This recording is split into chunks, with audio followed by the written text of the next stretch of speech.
Today I am going to talk about the histology of pancreas. Pancreas is basically an elongated gland which is present in the C-shaped arrangement of duodenum. We all know that pancreas is a heterocrine gland which is also called as a mesocrine gland in which exocrine and endocrine parts are present. This is the largest part of the pancreas which is called as a head of the pancreas. This is the body of the pancreas and this part is called as the tail of the pancreas. This is a pancreatic duct which is called as a duct of Wirsing. This duct is open into the small intestine in a duodenum part. These are the acinar cells which is connected with this duct in which enzymes are produced which help to digest the food.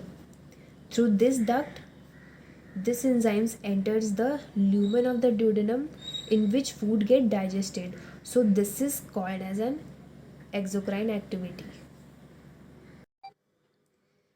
These are the islets of Langerhans, which is the part of the endocrine gland, and it is present nearly about 1 to 2 millions of the 1 to 2% of the total pancreas. Let's see through the cross-sectional view of the islet of Langerhans. Islet of Langerhans having cells which are the endocrine cells, and these are the alpha cells, beta cells, and the delta cells. Basically, alpha cells which secretes glucagon and the beta cells which secretes insulin, delta cells which produce somatostatin which inhibits the oversecretion of alpha and beta cells. Let's discuss the function of pancreas. First, exocrine functions. Basically, exocrine helps in digestion of foods. So trypsin and chymotrypsin will digest protein, amylase will digest carbohydrate, and lipase will digest fat. Important point to be noted that the enzymes which are present in the pancreatic ducts are present in an inactive form so that they do not digest the pancreas.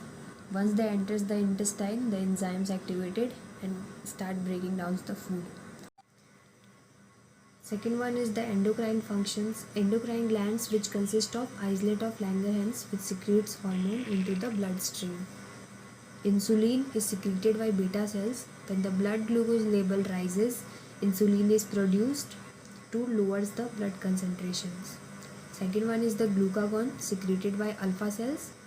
When the concentration of blood glucose level falls, glucagon stimulates the glands to increase the blood glucose level. Third one is the somatostatin secreted by D cells from hypothalamus which inhibits the oversecretion of alpha cells and the beta cells.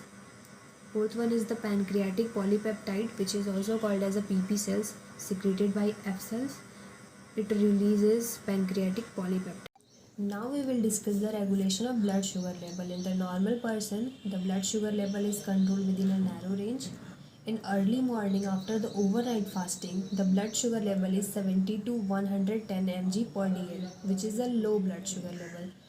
Between first and the second hour after meal, 100 to 140 mg per dl rises.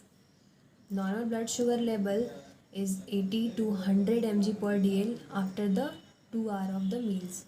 Blood sugar regulating mechanism operated by the liver and the muscles by hormones insulin and glucagon.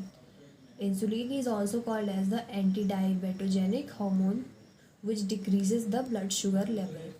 Glucagon is called as the diabetogenic hormone which is also called as the anti-insulin hormone which is used to increase the blood sugar level. Now we will see the role of the liver in the maintenance of blood sugar level. As we all know that the liver serves as an important glucose buffer systems. When the blood sugar level is increases after a meal, the excess glucose converted into glycogen which is stored in a liver. And afterward, when the blood sugar level falls, the glucagon converts into the glucose and release into the blood which is present in the liver. The storage of glucose and the release of glucose from liver are mainly regulated by insulin and the glucagons. The other hormones which maintain sugar levels, which increases the sugar levels, are the GH, which is a growth hormone, thyroxine, cortisols, and adrenaline.